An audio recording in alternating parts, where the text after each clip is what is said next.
Reels वाली बहू। प्रज्ञा को रील्स बनाने का बड़ा ही क्रेज है और वो दिन भर रील्स बनाती रहती है। खाते पीते घूमते फिरते घर में कॉलेज में रील्स बनाने के कारण प्रज्ञा पूरे कॉलेज में हाईलाइटेड है। जहाँ उसकी रील्स सभी को पसंद आते हैं, वहीं मनीषा चिंता में डूबी रहती है। एक रोज जब खाते हुए प्रज्ञा रील्स बना रही होती है, तब मनीषा कहती है, एक मिनट भी चैन नहीं है इस लड़की को। ये नहीं कि खाना तो आराम से खा ले, लेकिन नहीं, अरे थोड़ी देर रील्स नहीं बनाओगी तो आसमान नहीं टूट पड़ेगा। अरे मम्मी, इसी को तो कहते हैं डिटर्मिनेशन।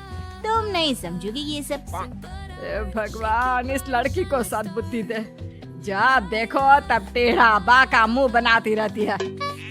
मनीषा की बात का प्रज्ञा पर जरा भी असर नहीं होता और वो खाते खाते रील्स बनाती रहती है। दिन बीतने लगते हैं और देखते देखते प्रज्ञा का कॉलेज भी खत्म हो जाता है। आए दिन कोई ना कोई मनीषा को प्रज्ञा की शादी करवाने का सुझाव दे जाता है।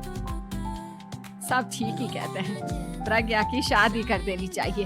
अपने घर के काम काज में व्यस्त हो जाएगी तो खुद ही ये रील्स और नाच गाना बंद हो जाएगा। मनीषा और प्रेम प्रज्ञा के लिए एक अच्छा लड़का ढूंढने लगते हैं और तभी विकी का रिश्ता प्रज्ञा के लिए आता है, जिसने प्रज्ञा को उसकी रील्स देखकर पसंद कर लिया था। अगले दिन विकी अपने माता पिता के साथ प्रज्ञा के घर पहुंच जाता है और प्रज्ञा साड़ी पहने हाथों में चाय की ट्रे लिए उनके सामने आती है। जब विकी को पसंद है तो हमें भी बहू पसंद है। बहन जी, आप बारात की तैयारी कीजिए। एक बार लड़का लड़की अकेले में बात कर ले तो अच्छा रहेगा। हाँ हाँ, क्यों नहीं। मनीषा विकी को प्रज्ञा के कमरे में भेजती है, जहां प्रज्ञा पहले से ही रील्स बना रही होती है। तभी विकी कहता है, आ गए आपके साजन जी। हमारे साथ ये रील्स कंप्लीट करती तो और भी अच्छा रहता। अच्छा जी, अब आ ही गए हैं तो बना ही लेती हूँ आपके साथ। दोनों मिलकर रील्स बनाते हैं। जब वी मीट और तुरंत पोस्ट भी कर देते हैं। फिर विकी कहता है, जब आप साड़ी में चाय लेकर आए तब मुझे लगा कि कहीं मैं गलत घर में तो नहीं आ गया। अब सही है। दोनों की शादी पक्की हो जाती है और शादी के दिन भी प्रज्ञा रील्स बनाने से चूकती नहीं। यहाँ तक कि बारात के समय भी नाचते हुए रील्स बनाती है। सभी लोग प्रज्ञा की तारीफ के पुल बांध देते हैं और प्रज्ञा नाचती गाती अपने ससुराल चली जाती है। सब कुछ अच्छा चल रहा होता है। प्रज्ञा यहाँ भी दिन भर हर चीज की रील्स बनाती रहती है।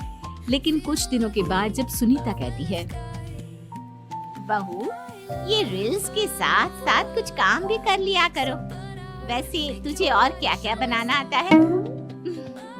मम्मी जी, वैसे तो सब कहते हैं कि मैं सब कुछ अच्छा बनाती हूँ, लेकिन मुझे लगता है कि मैं मैगी अच्छा बना लेती हूँ। हाँ, कॉफी भी अच्छा बना लेती हूँ और मुंह तो सबसे अच्छा बना लेती हूँ। हैं? अच्छा अच्छा।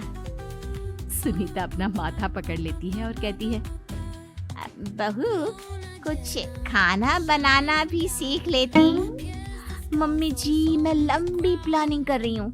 जल्दी ही मैं इतनी फेमस हो जाऊंगी कि मुझे पैसे मिलने लगेंगे। हम दोनों सास बहू राज करेंगे, राज।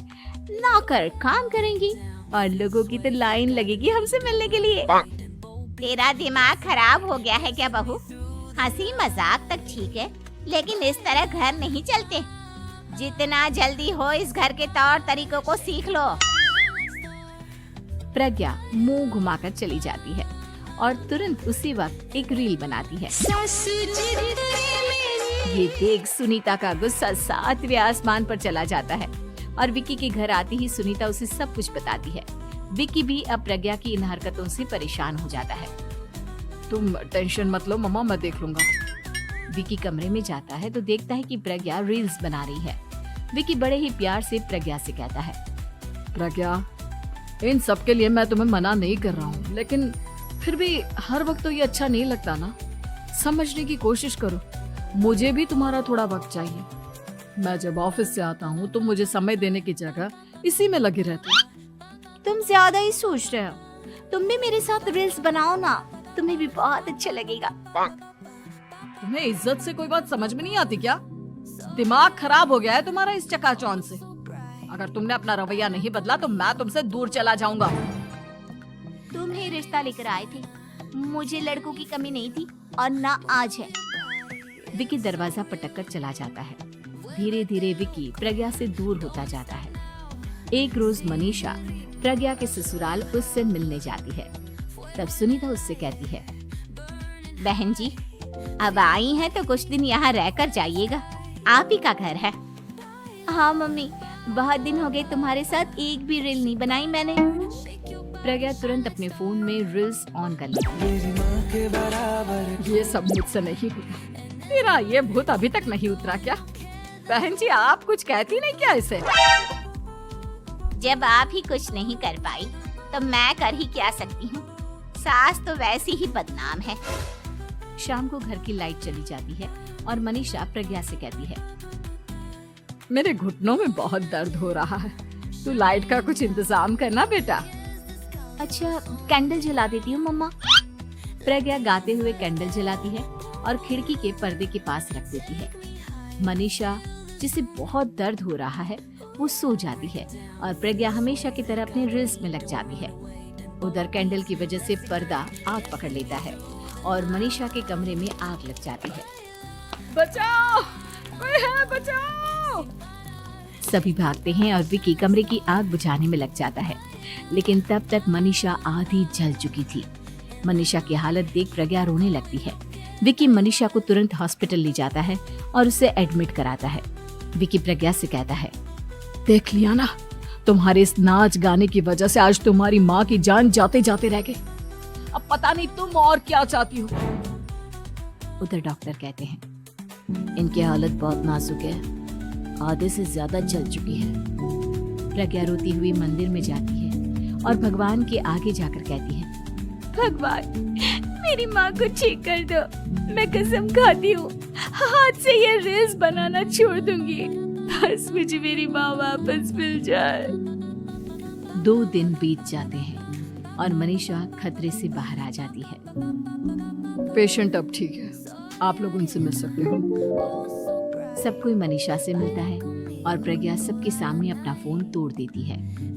मुझे माफ कर दो मम्मा, मैंने तुम लोगों की बातों को नजरअंदाज किया। बेटा, कोई भी चीज जरूरत से ज्यादा खराब है। मैंने तुम्हें रील्स बनाने से कभी मना नहीं किया, लेकिन हर वक्त एक ही चीज तो सही नहीं है। मैं समझ गई हूँ मम्मा, आई एम सॉरी। प्रज्ञा उस दिन से रील्स बनाना छोड़ देती है और पूरी तरह से अपने घर में लग जाती है।